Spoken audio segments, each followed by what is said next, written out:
부자가 되기 직전에 반드시 나타나는 10가지 신호. 큰 변화는 언제나 조용하게 시작됩니다. 혹시 이런 장면을 본 적 있으십니까? 몇 년 동안 특별해 보이지 않던 사람이 어느 순간부터 빠르게 성장합니다. 갑자기 사업이 잘 되고, 갑자기 기회가 몰리고, 갑자기 자산이 늘어납니다. 사람들은 말합니다. 운이 좋았네. 타이밍을 잘 탔네. 원래 될 사람이었어. 하지만 정말 그 순간에 모든 게 바뀐 걸까요? 아닙니다. 눈에 보이는 결과가 나오기 훨씬 전부터 이미 내부에서는 변화가 시작되고 있었습니다. 부는 어느 날 갑자기 생기지 않습니다. 방향이 먼저 바뀌고, 습관이 바뀌고, 기준이 바뀌고, 그 다음에 숫자가 따라옵니다. 오늘은 부자가 되기 직전에 나타나는 아주 조용하지만 결정적인 신호 10가지를 깊이 이야기해 보겠습니다. 혹시 이 중 몇 가지가 이미 여러분에게 나타나고 있다면 지금은 생각보다 훨씬 중요한 시점일 수 있습니다. 첫째, 소비에서 오는 만족보다 남겨지는 안정감이 더 커집니다. 예전에는 돈이 생기면 무엇을 살지부터 떠올랐습니다. 보상 소비, 충동 구매, 분위기에 휩쓸린 지출, 돈을 쓰는 순간이 가장 즐거웠습니다. 하지만 어느 순간부터 이 감정이 바뀌기 시작합니다. 통장에 남아있는 숫자를 보는 것이 더 편안해집니다. 잔고가 늘어나는 것을 보는 것이 지출보다 더 기쁩니다. 이 변화는 단순한 절약이 아닙니다. 관심의 방향이 바뀐 것입니다. 소비 중심 사고에서는 돈은 순간의 만족을 위한 도구입니다. 하지만 축적 중심 사고에서는 돈은 미래의 안전을 위한 기반입니다. 관심이 미래로 이동한 것입니다. 이때부터 사람은 묻기 시작합니다. 이 소비가 정말 필요한가? 이 선택이 내 1년 뒤에 도움이 되는가? 이 질문이 반복되면 지출의 성격이 달라집니다. 불필요한 소비가 줄고 자동 저축이 늘고 남는 구조를 만들기 시작합니다. 부자는 돈을 많이 쓰지 않는 사람이 아니라 돈이 남는 구조를 먼저 만든 사람입니다. 이 신호가 나타났다면 이미 방향은 바뀌고 있는 것입니다. 둘째, 빠른 돈보다 지속 가능한 흐름이 더 중요해집니다. 예전에는 이런 생각을 했을 수 있습니다. 한 번만 크게 벌면, 이번 기회만 잘 잡으면. 하지만 어느 순간부터 이런 질문이 떠오릅니다. 이 수익이 계속될 수 있는가? 이 구조가 3년 뒤에도 유지될 수 있는가? 단기 수익은 흥분을 줍니다. 장기 구조는 안정감을 줍니다. 흥분은 강하지만 짧고 안정은 조용하지만 오래갑니다. 부자가 되기 직전의 사람은 화려함보다 지속을 선택합니다. 예를 들어 높은 수익을 약속하는 불확실한 기회보다 조금 느리지만 반복 가능한 구조를 택합니다. 왜냐하면 복리는 시간을 먹고 자라기 때문입니다. 시간을 견디지 못하는 수익은 결국 사라집니다. 이 깨달음이 오는 순간 투자 방식이 달라지고 수입 설계가 달라지고 리스크 관리가 달라집니다. 그리고 이 변화가 결국 자산을 지켜냅니다. 이 신호가 보이기 시작했다면 이미 사고방식은 한 단계 올라간 상태입니다. 셋째, 돈을 벌어야 할 대상이 아니라 지켜야 할 자산으로 보기 시작합니다. 예전에는 이런 생각이 강했을 수 있습니다. 어떻게 하면 더 벌 수 있을까? 어디에서 기회를 찾을 수 있을까? 어떻게 하면 빠르게 늘릴 수 있을까? 물론 수입을 늘리는 것은 중요합니다. 하지만 부자가 되기 직전의 사람은 질문이 조금 달라집니다. 이 돈을 어떻게 지킬 것인가? 왜냐하면 한번 깨닫기 때문입니다. 돈을 버는 것보다 돈을 지키는 것이 더 어렵다는 사실을. 수입이 늘어도 구조가 준비되지 않으면 그 돈은 빠르게 흩어집니다. 그래서 이 시점부터는 수익보다 리스크를 먼저 봅니다. 예를 들어 높은 수익률의 투자 기회가 생겨도 흥분하지 않습니다. 먼저 계산합니다. 이 선택이 실패했을 때 내 생활은 무너지지 않는가? 회복 가능한 범위 안에 있는가? 이 질문을 자연스럽게 하게 됩니다. 이것은 겁이 많아진 것이 아닙니다. 성숙해진 것입니다. 이 신호가 나타나면 돈은 더 오래 머물기 시작합니다. 왜냐하면 무리한 선택이 줄어들고 큰 손실의 가능성이 줄어들기 때문입니다. 돈은 완벽한 사람에게 붙는 것이 아니라 관리할 줄 아는 사람에게 붙습니다. 넷째, 소비를 행동이 아니라 선택의 결과로 보기 시작합니다. 우리는 하루에도 여러 번 소비를 합니다. 커피 한 잔, 택시 한 번, 온라인 쇼핑, 구독 서비스. 이 모든 행동이 쌓이면 재무 구조가 됩니다. 부자가 되기 직전의 사람은 이 작은 소비를 가볍게 넘기지 않습니다. 모든 소비를 줄인다는 뜻이 아닙니다. 소비의 의미를 생각하기 시작한다는 뜻입니다. 이 소비는 나를 성장시키는가? 이 소비는 단순한 기분 전환인가? 이 지출은 반복될 가능성이 있는가? 이 질문이 습관이 됩니다. 예를 들어 스트레스를 받으면 습관처럼 온라인 쇼핑을 하던 사람이 어느 순간 멈춥니다. 그리고 묻습니다. 이게 정말 필요한가? 아니면 감정 때문인가? 이 질문이 나오는 순간 이미 체질이 바뀌고 있는 것입니다. 충동은 줄어들고 기준이 생기기 시작합니다. 기준이 생기면 지출은 줄어들고 남는 금액이 생깁니다. 남는 금액은 선택권을 만듭니다. 선택권이 늘어나면 불안이 줄어듭니다.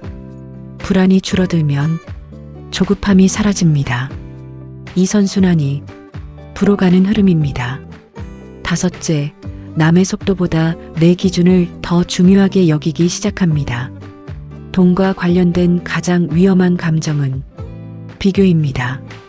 누군가는 더 빨리 가는 것처럼 보이고 누군가는 이미 큰 자산을 가진 것처럼 보입니다. 이 비교는 조급함을 만듭니다. 조급함은 무리한 선택을 부릅니다. 부자가 되기 직전의 사람은 어느 순간 깨닫습니다. 남의 속도를 따라가다가는 내 구조가 무너질 수 있다는 사실을. 그래서 묻기 시작합니다. 나는 어느 정도의 안정이면 충분한가? 나는 어느 수준의 위험까지 감당할 수 있는가? 나는 어떤 삶을 원하는가? 이 질문이 명확해질수록 외부 자극에 덜 흔들립니다. 흔들림이 줄어들면 불필요한 손실이 줄어듭니다. 그리고 그 차이가 시간이 지나면 크게 벌어집니다. 돈은 경쟁의 도구가 아니라 삶을 설계하는 도구입니다. 이 관점을 이해하는 순간 부는 훨씬 가까워집니다. 여섯째, 돈이 아니라 기준이 먼저 보이기 시작합니다. 부자가 되기 직전의 사람은 돈 자체보다 기준을 더 중요하게 여기기 시작합니다. 예전에는 이런 질문이 먼저였습니다. 얼마 벌 수 있을까? 얼마 남길 수 있을까? 얼마까지 가능할까? 하지만 어느 순간부터 질문이 바뀝니다. 이 선택이 내 기준에 맞는가? 이 기준이라는 것은 남이 정해준 것이 아닙니다.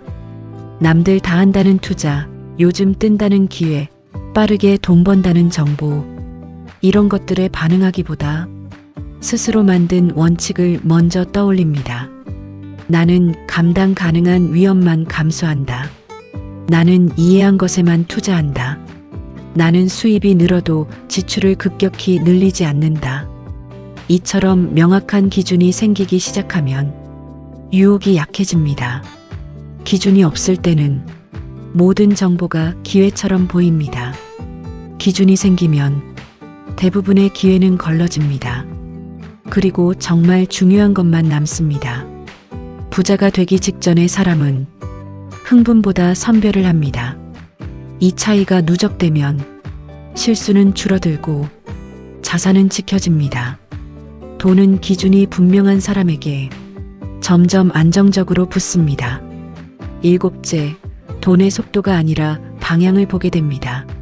많은 사람들이 속도에 집착합니다. 얼마나 빨리 벌 수 있는지, 얼마나 빠르게 늘릴 수 있는지. 속도는 자극적입니다. 속도는 눈에 띕니다. 그러나 방향이 틀리면 아무리 빨라도 결국 멀어집니다. 부자가 되기 직전의 사람은 속도보다 방향을 봅니다. 이 수입 구조가 내가 원하는 삶의 방향과 맞는가? 이 일이 5년 뒤에도 의미가 있는가? 이 투자가 내 전체 포트폴리오 안에서 균형이 맞는가? 이처럼 방향 중심 사고가 생기면 조급함이 줄어듭니다. 조급함이 줄어들면 무리한 결정을 덜하게 됩니다. 무리한 결정을 줄이는 것만으로도 자산은 훨씬 안정적으로 성장합니다. 돈은 빠르게 늘었다가 사라질 수도 있지만 올바른 방향 위에서는 느리게 쌓여도 무너지지 않습니다. 이 깨달음이 생긴다면 이미 부의 궤도에 올라선 상태입니다. 여덟째, 소비의 이유를 스스로 설명할 수 있게 됩니다. 부자가 되기 직전의 사람은 모든 소비를 줄이는 사람이 아닙니다. 대신 모든 소비에 이유가 있는 사람입니다. 이 소비는 내게 어떤 의미인가? 이 지출은 일시적인 감정인가? 장기적인 가치인가? 예전에는 스트레스를 이유로 보상 소비를 했을 수 있습니다. 오늘 힘들었으니까 이 정도는 괜찮겠지. 하지만 어느 순간부터 그 소비가 끝난 뒤에 감정을 떠올립니다. 잠깐의 만족과 지속되는 후회. 이 반복을 경험한 사람은 점점 소비의 이유를 따지기 시작합니다. 그 결과 충동은 줄고 의도된 소비는 늘어납니다. 의도된 소비는 자존감을 지켜줍니다.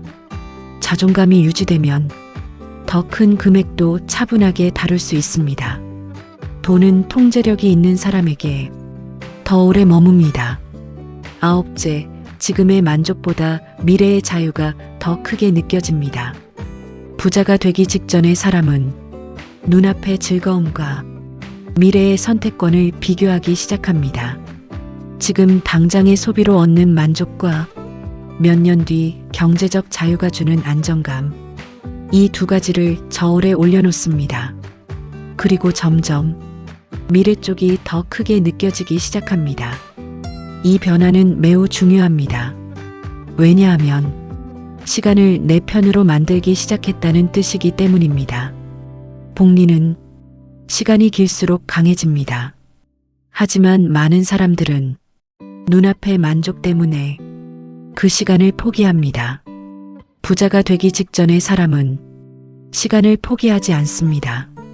오히려 시간을 확보하기 위해 지금의 선택을 조정합니다.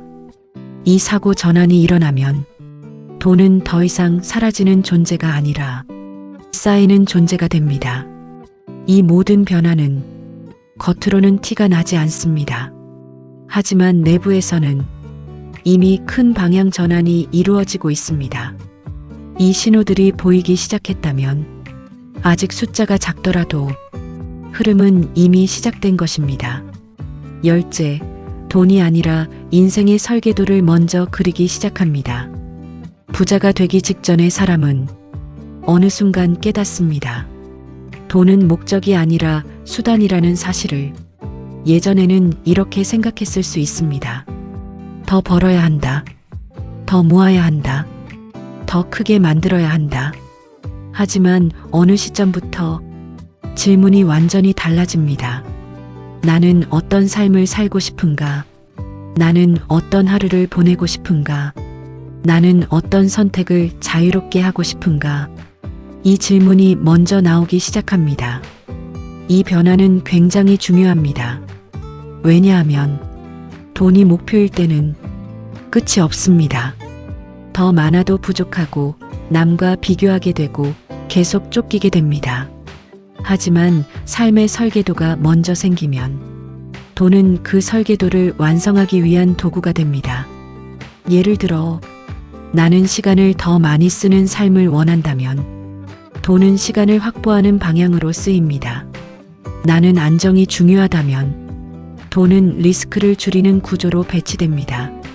나는 도전이 중요하다면 안전망을 만든 뒤 확장에 사용됩니다. 이처럼 삶의 방향이 먼저 정해지면 돈의 쓰임도 명확해집니다. 그리고 명확해진 돈은 흩어지지 않습니다. 또 하나의 중요한 변화는 돈으로 증명하려는 마음이 줄어든다는 것입니다. 예전에는 남들보다 잘 살고 있다는 것을 보여주고 싶었을 수 있습니다. 좋은 차, 좋은 소비, 눈에 띄는 지출. 하지만 부자가 되기 직전의 사람은 이 욕구가 점점 줄어듭니다. 왜냐하면 증명보다 설계가 더 중요해졌기 때문입니다. 남에게 보여주는 삶보다 내가 만족하는 삶이 우선이 됩니다. 2단계에 오르면 비교가 줄어듭니다. 비교가 줄어들면 조급함이 줄어듭니다. 조급함이 줄어들면 무리한 선택이 줄어듭니다. 무리한 선택이 줄어들면 자산은 지켜집니다. 지켜진 자산은 결국 쌓입니다. 그리고 이 시점부터 돈은 감정의 대상이 아닙니다. 돈이 줄어도 스스로를 부정하지 않습니다. 돈이 늘어도 스스로를 과대평가하지 않습니다. 돈은 흐름의 일부일 뿐입니다. 이 태도는 매우 강력합니다. 왜냐하면 감정의 진폭이 줄어들기 때문입니다. 감정의 진폭이 줄어들면 결정의 안정성이 올라갑니다. 결정의 안정성이 올라가면 실수의 확률이 낮아집니다. 실수가 줄어들면 복리가 작동하기 시작합니다. 복리는 화려하지 않습니다. 조용히 쌓입니다. 하지만 5년, 10년이 지나면 엄청난 차이를 만듭니다. 부자가 되기 직전의 사람은 이 복리의 힘을 이해하기 시작합니다. 그래서 빠른 성공을 부러워하기보다 지속 가능한 구조를 선택합니다. 하루에 1%라도 나아지는 선택을 반복합니다. 지출을 조금 더 의식하고 수입을 조금 더 다각화하고 위험을 조금 더 계산합니다. 이 작은 차이가 시간과 만나면 결과를 바꿉니다. 그리고 어느 순간 사람들은 말합니다. 갑자기 잘 풀리네. 하지만 그 사람은 압니다. 갑자기가 아니라 쌓였다는 것을요. 우리는 흔히 이렇게 말합니다. 나는 아직 멀었어. 아직 돈도 얼마 없는데 무슨 부자야. 성과가 보이지 않는데 무슨 변화가 있겠어. 하지만 진짜 변화는 숫자가 아니라 기준에서 시작됩니다. 부자가 되기 직전의 사람은 이미 사고방식이 달라져 있습니다. 충동이 줄어들고 기록이 늘어나고 비교가 줄어들고 기다릴 줄 알게 됩니다. 이 변화는 겉으로는 티가 나지 않습니다. 통장 잔고가 갑자기 늘어나지 않을 수도 있습니다. 주변에서 알아보지 못할 수도 있습니다. 하지만 내부에서는 완전히 다른 방향으로 움직이고 있습니다. 그리고 방향이 바뀌면 시간은 결국 그 편이 됩니다. 많은 사람들이 돈을 쫓습니다. 더 빨리, 더 크게, 더 많이. 하지만 돈은 쫓는다고 붙지 않습니다. 돈은 관리하는 사람에게 붙고 지키는 사람에게 붙고 기다릴 줄 아는 사람에게 붙습니다. 이 차이는 단순한 기술의 차이가 아닙니다. 태도의 차이입니다. 태도는 하루 만에 완성되지 않습니다. 하지만 오늘 한 번 더 생각하는 소비, 오늘 한 번 더 기록하는 지출, 오늘 한 번 더 계산하는 선택이 쌓이면 체질이 됩니다. 체질이 바뀌면 돈이 들어왔을 때 흩어지지 않습니다. 많은 사람들이 큰 돈을 벌 기회를 기다립니다. 그러나 준비되지 않은 상태에서 큰 돈이 들어오면 오히려 무너집니다. 생활 수준이 급격히 올라가고 주변 기대가 커지고 스스로 통제하지 못하게 됩니다. 그래서 중요한 것은 돈이 늘어나기 전에 그릇을 키우는 것입니다. 그릇은 무엇으로 만들어질까요?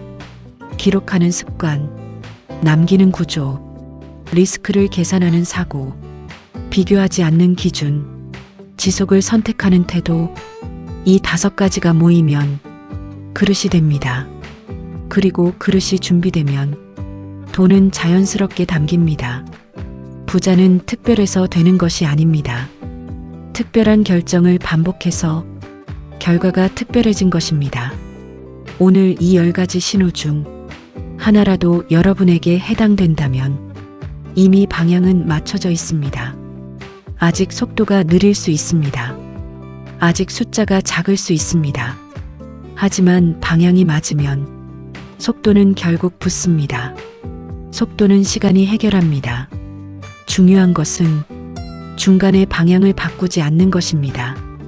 비교 때문에 흔들리지 않고, 조급함 때문에 무너지지 않고, 유혹 때문에 기준을 잃지 않는 것.